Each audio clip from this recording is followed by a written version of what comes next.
Good morning to all of my dear students. आज से हम आपको ऑप्टिक्स ऑनलाइन पढ़ाने जा रहे हैं।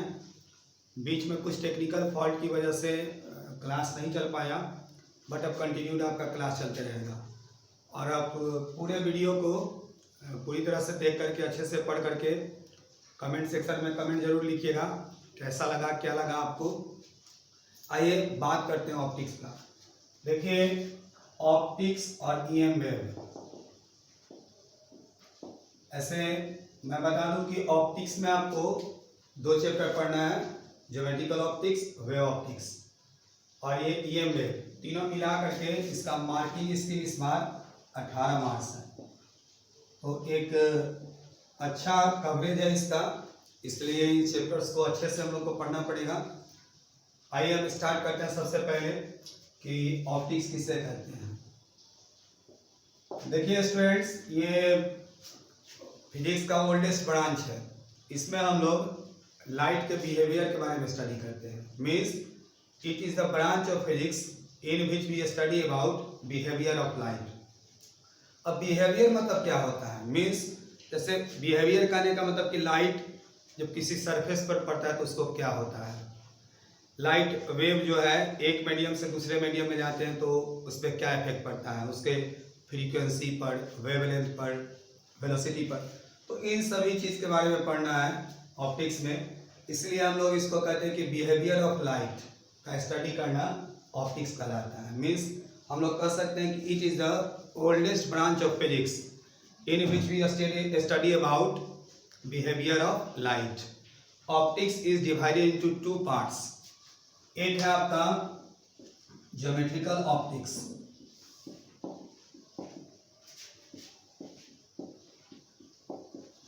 तो ज्योमेट्रिकल ऑप्टिक्स में हम लोग पढ़ते हैं रे नेचर ऑफ लाइट के बारे में। मीन्स ये ब्रांच हो गया ऑप्टिक्स का, ज्योमेट्रिकल ऑप्टिक्स। इसमें हम लोग रे नेचर ऑफ लाइट का स्टडी करते हैं। तो कह सकते हैं कि it is the branch of optics in which we study about ray nature of light.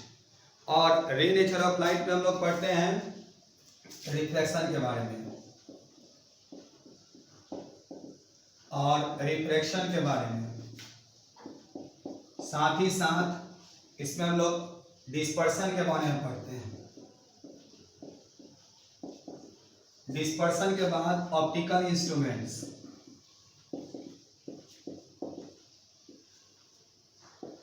इन सभी के बारे में स्टडी करना ज्योमेट्रिकल ऑप्टिक्स कहलाता है। ऑप्टिकल इंस्ट्रूमेंट्स मींस आप टेलीस्कोप, माइक्रोस्कोप का नाम सुने होंगे, उसके बारे में स्टडी करना है। Reflection from plane mirror, reflection from plane surface, जैसे वाटर का सरफेस है पॉन्ड में, तालाब में, तो वहाँ भी रिफ्लेक्शन की घटना होती है, रिफ्रैक्शन की घटना होती है, उसके बारे में स्टडी करना है।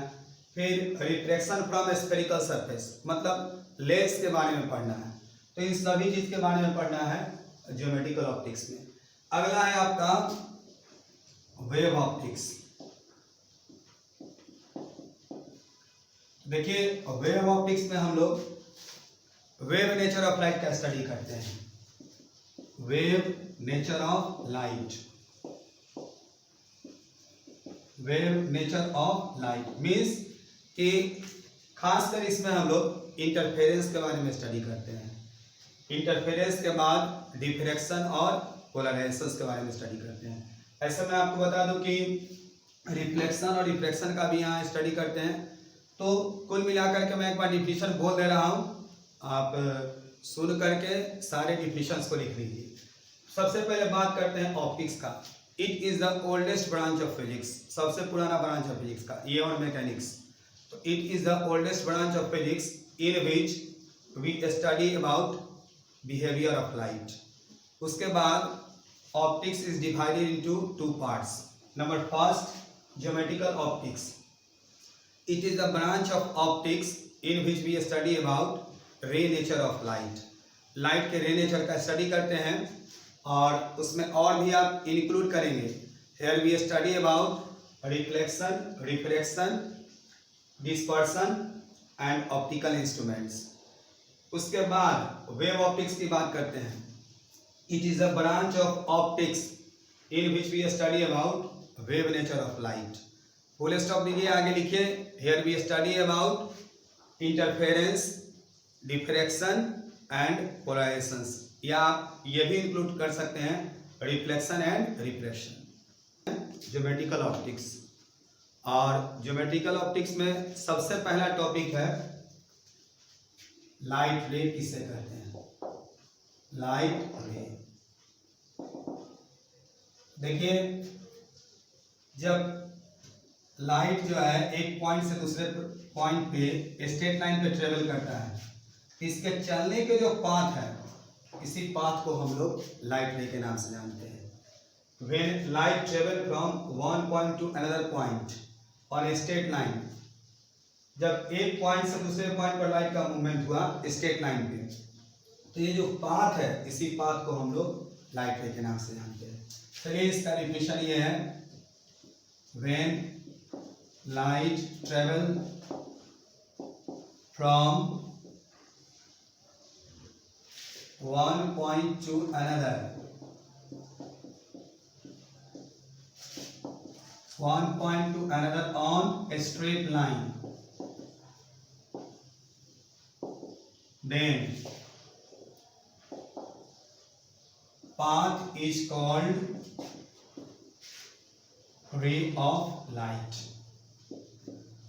और देखिए स्टूडेंट्स, ये जो आप एरो मार्क देख रहे हैं, एक्चुअल में लाइट के ट्रेवलिंग के डायरेक्शन को बताता है। ये बता रहा है कि लाइट रे इधर की तरफ जा रही है। ये आपका हो गया पॉइंट ए से बी पर मूवमेंट, तो दैट्स कॉल्ड, ये जो पाथ है इसको हम लोग लाइट रे बोलते हैं। इसके बाद हम लोग को पढ़ना है beam of light. Beam of light, देखिए बीम ऑफ लाइट क्या होता है, जब बहुत सारे रे को एक साथ मिला दीजिए, मतलब बंडल ऑफ रे, मतलब बहुत सारे रे, ऐसे ये बहुत सारे रे को हम लोग एक साथ मिला दिए, तो ये बंडल ऑफ रेज है, बहुत सारे रे को एक साथ मिला है, इसी को हम लोग कहते हैं beam of light. A bundle of raise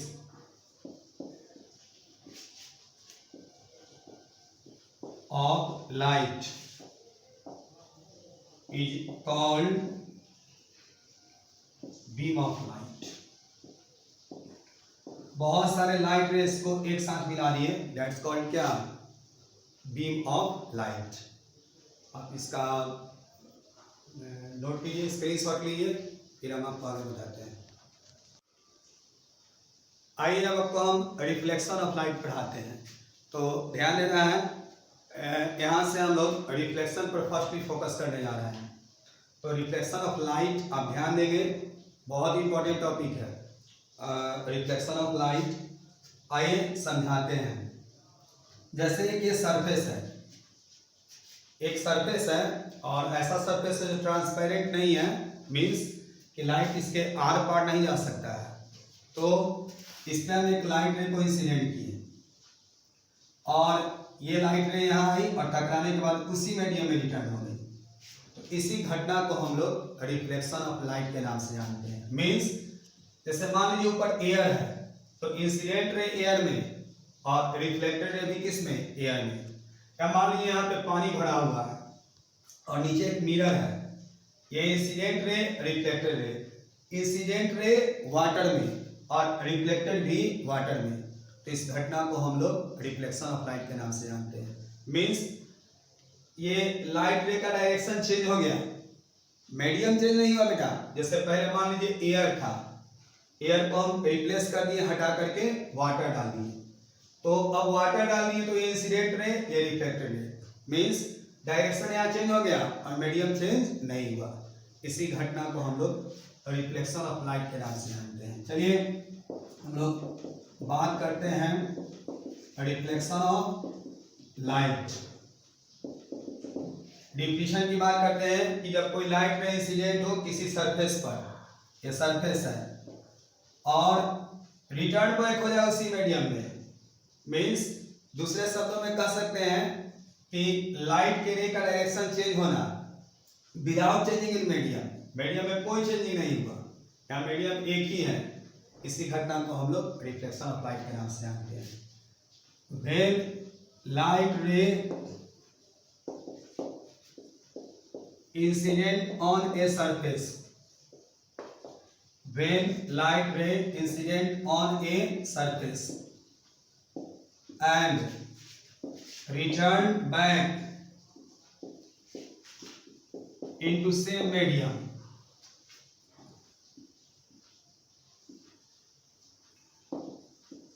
या ऐसा कर सकते हैं कि changing the direction of light रे,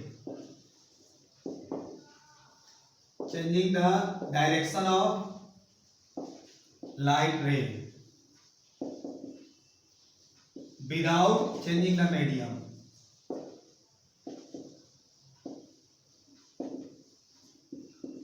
Without changing the medium is called reflection of light. इसी को हम लोग रिफ्लेक्शन ऑफ लाइट के नाम से जानते हैं। आप इसका स्क्रीनशॉट लीजिए, फिर हम आगे आपको बताते हैं।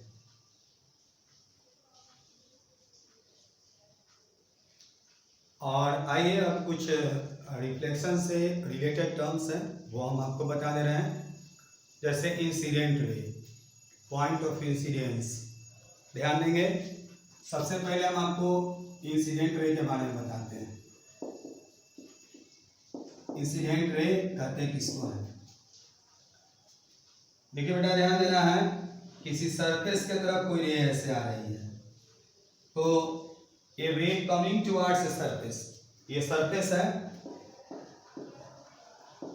और इस सरफेस के तरफ एक रे आ रही है, इसी रे को हम लोग इंसिडेंट रे के नाम से जानते हैं। That's called incident ray. तो पहला पॉइंट है आपका इंसिडेंट रे, ए रे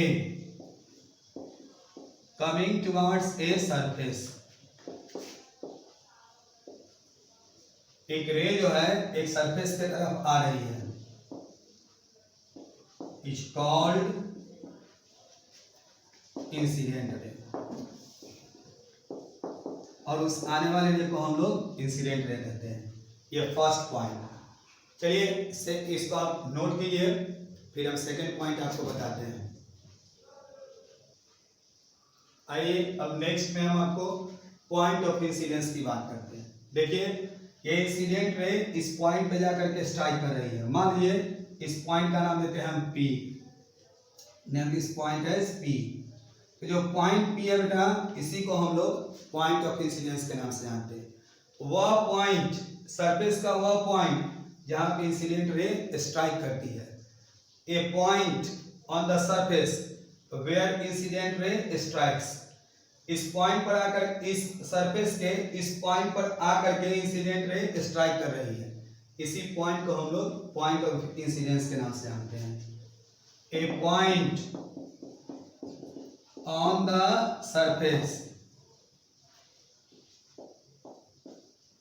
on which incident ray strikes,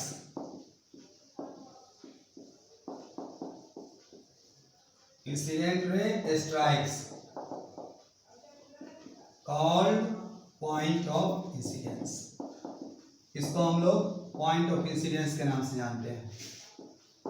और देखिए, पॉइंट ऑफ इंसिडेंस को हमने यहाँ P से रिप्रेजेंट किया है, P यहाँ हमने नाम ले दिया।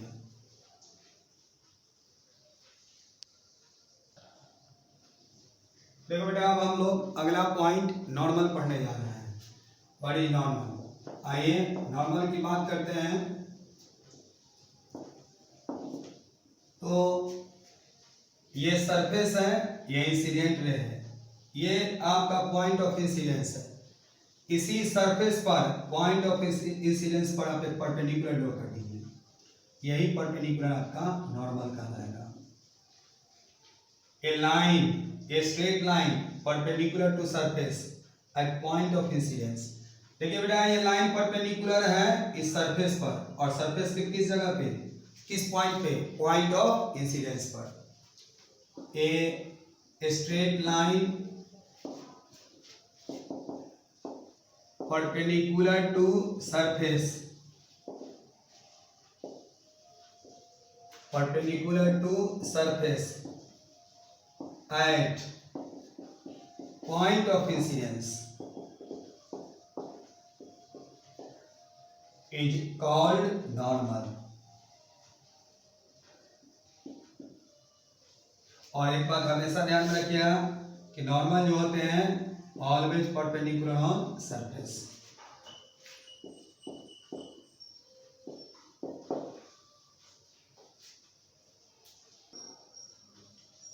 और आइए अब आपको हम रिफ्लेक्टेड रे बता रहे हैं।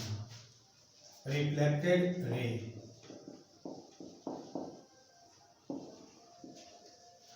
वह रे जो सरफेस से दूर जाए, अवे, ये इसी को हम लोग कहेंगे रिफ्लेक्टेड रे। तो ये जो रे है सरफेस से दूर जा रही है, रिफ्लेक्शन के बाद जो रे सरफेस से दूर जाए, इसी रे को हम लोग रिफ्लेक्टेड रे के नाम से जानते हैं। After reflection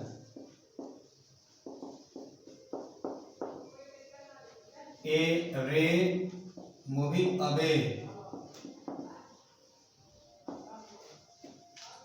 from the surface, a ray moving away the surface, देखिए ये अवे जा रही है, दूर जा रही है, from the surface is called reflected,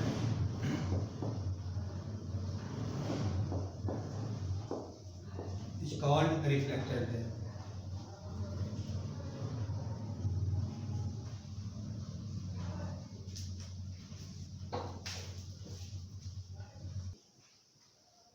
आइए अब आपको हम एंगल ऑफ इंसिडेंस पढ़ाने जा रहे हैं। एंगल ऑफ इंसिडेंस, ध्यान देना है what is angle of incident. देखिए बेटा, ये आपका इंसिडेंट रे है और ये नॉर्मल है, इन दोनों के बीच में जो ये एंगल बनता है, this angle is called angle of incidence. और एंगल ऑफ इंसिडेंस को हम लोग स्मॉल आई से डिनोट करते हैं। Means the angle made by, देखिए एंगल है, कौन बना रहा है? तो इंसिडेंट रे, किसके साथ? नॉर्मल के साथ। द एंगल मेड बाय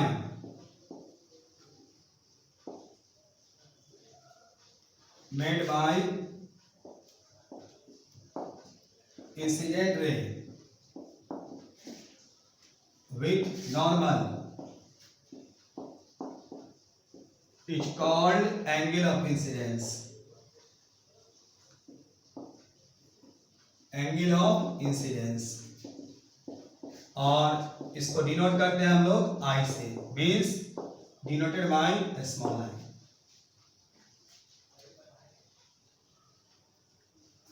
अब आइए और अंतिम angle of reflection, angle of reflection बस उसी प्रकार से, जैसे कहने का मतलब ये कि इंसिडेंट रे नॉर्मल के साथ जो एंगल बनाया उसको हम लोगों ने एंगल ऑफ इंसिडेंस कहा। सिमिलरली ये रिफ्लेक्टेड रे है और ये नॉर्मल है, इन दोनों के बीच जो एंगल बनेगा इसी को हम लोग कहेंगे एंगल ऑफ रिफ्लेक्शन, और इसको डिनोट करेंगे आर से।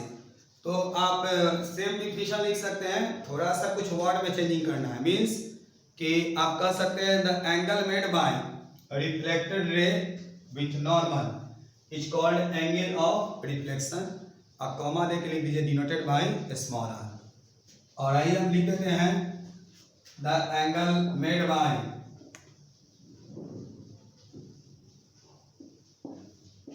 Reflected ray with normal is called angle of reflection, reflection denoted by small r।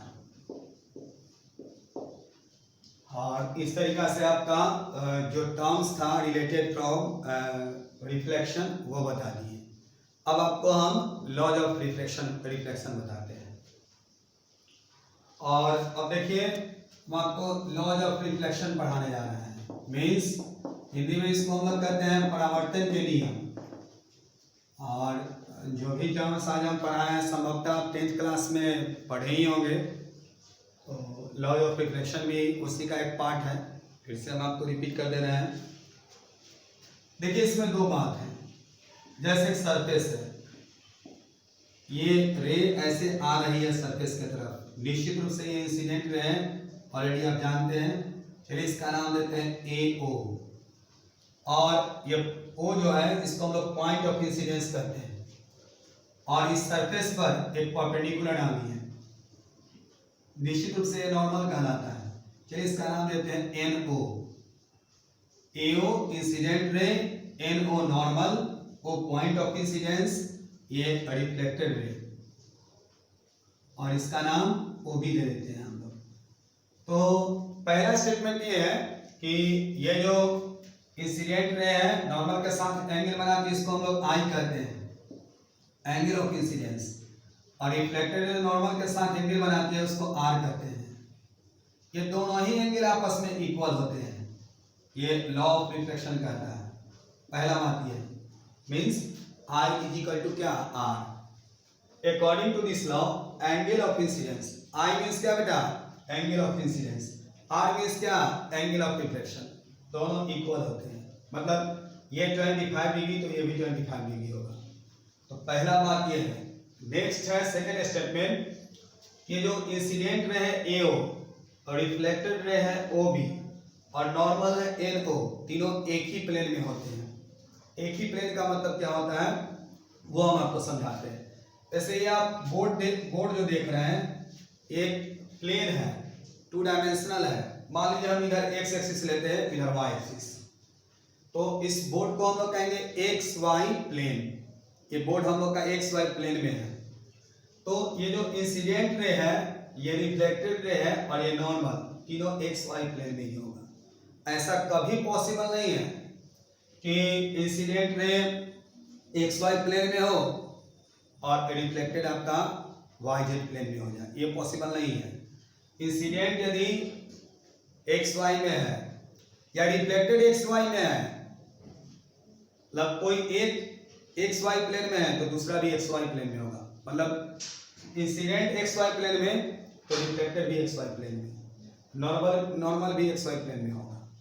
या आपका रिफ्लेक्टेड ही एक्स वाई प्लेन में है तो इंसिडेंट भी एक्स वाई प्लेन में और नॉर्मल भी एक्स वाई प्लेन में। ऐसा पॉसिबल नहीं है कि ये ऐसे, मान लीजिए इधर एक्स एक्सिस है, ऐसे हम मान ही लेते हैं एक्स एक्सिस, और ये आपका वाई एक्सिस, और आप एक्स एक्सिस इधर वाई एक्सिस इधर, तो ठीक आउट वाला डायरेक्शन होगा जेड एक्सिस, मींस ऐसे 3D फिगर है आपका। तो इंसिडेंट रे भी इस प्लेन में है, रिफ्लेक्टेड भी इसी में होगा, नॉर्मल भी इसी में होगा। यदि ये आपका y है, ये z इस प्लेन में इंसिडेंट हो तो रिफ्लेक्टेड भी इसी में, नॉर्मल भी इसी में। तो दोनों लॉ के बारे में चलिए अब आपको हम लिखाते हैं। According to this law, according to this law angle of incidence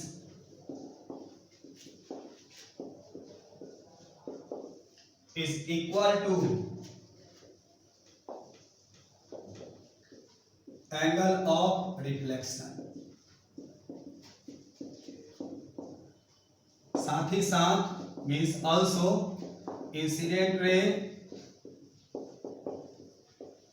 reflected ray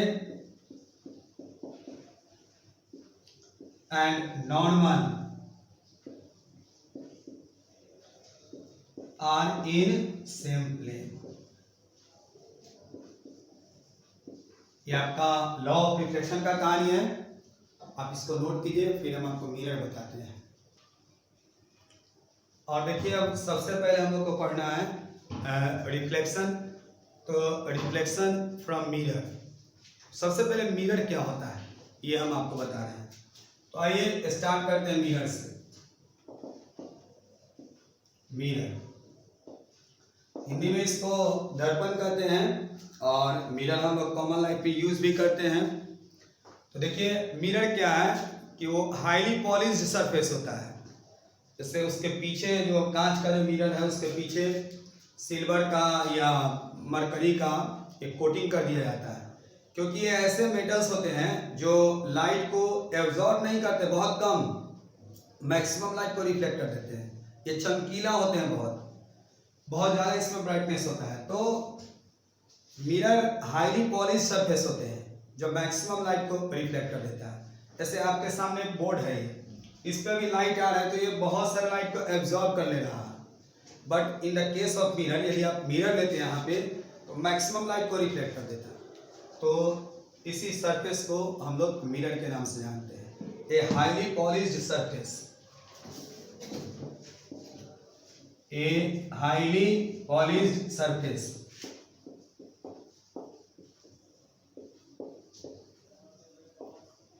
a highly polished surface which reflect maximum light,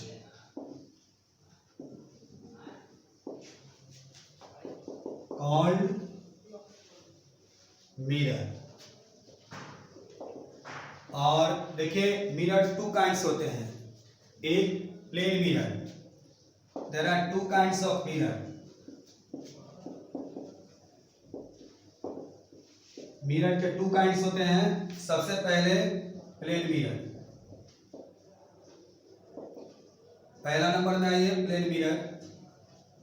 plane mirror क्या होता है वो हम आपको बताते हैं। हम लोग घर में जो फेस वगैरह देखने के लिए यूज करते हैं mirror, that's called plane mirror. Means उसका रिफ्लेक्टिंग सरफेस, मतलब पीछे का सरफेस जो होता है वो आपका प्लेन होता है, स्ट्रेट होता है। A mirror which reflecting surface is plane,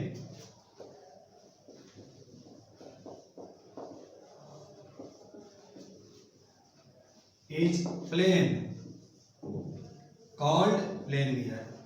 जैसे आप ये बोर्ड देख रहे हैं, इसका रिफ्लेक्टिंग सरफेस एकदम स्ट्रेट सीधा है, प्लेन है, तो ये आप कह सकते हैं कि प्लेन मिरर का पीछे का पार्ट है, कॉल्ड प्लेन मिरर।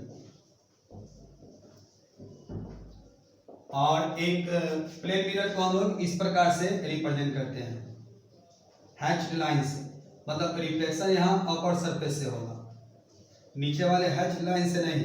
क्या आप ऐसे रिप्रेजेंट कर सकते हैं, तो रिफ्लेक्शन इस सरफेस से होगा, ये आपका प्लेन मिरर कहलाता है। और अब हम लोग बात करेंगे स्फेरिकल मिरर का। आइए लास्ट टॉपिक आज के लिए आपके लिए स्फेरिकल मिरर। स्फेरिकल मिरर की बात कर रहे हैं हम लोग।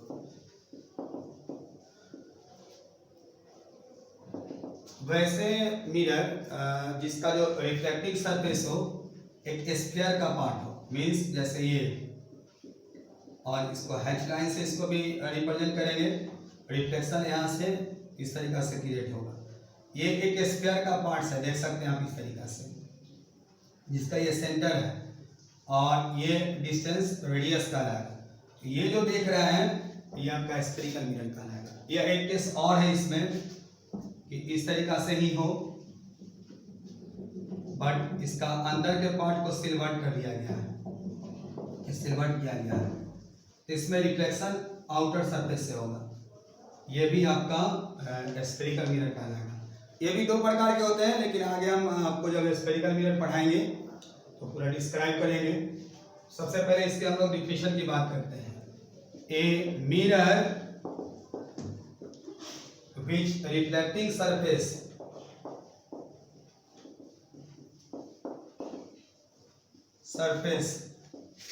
is a part of a sphere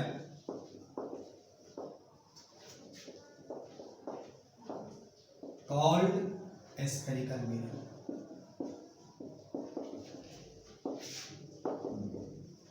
और एक पैराबोलिक मिरर भी होता है, जैसे ये आपको टेढ़ा मेढ़ा हो कुछ इस तरीका से, और इस तरीका से यहाँ इसको हैश किया गया है, यहाँ भी रिफ्लेक्शन होगा इस तरीका से।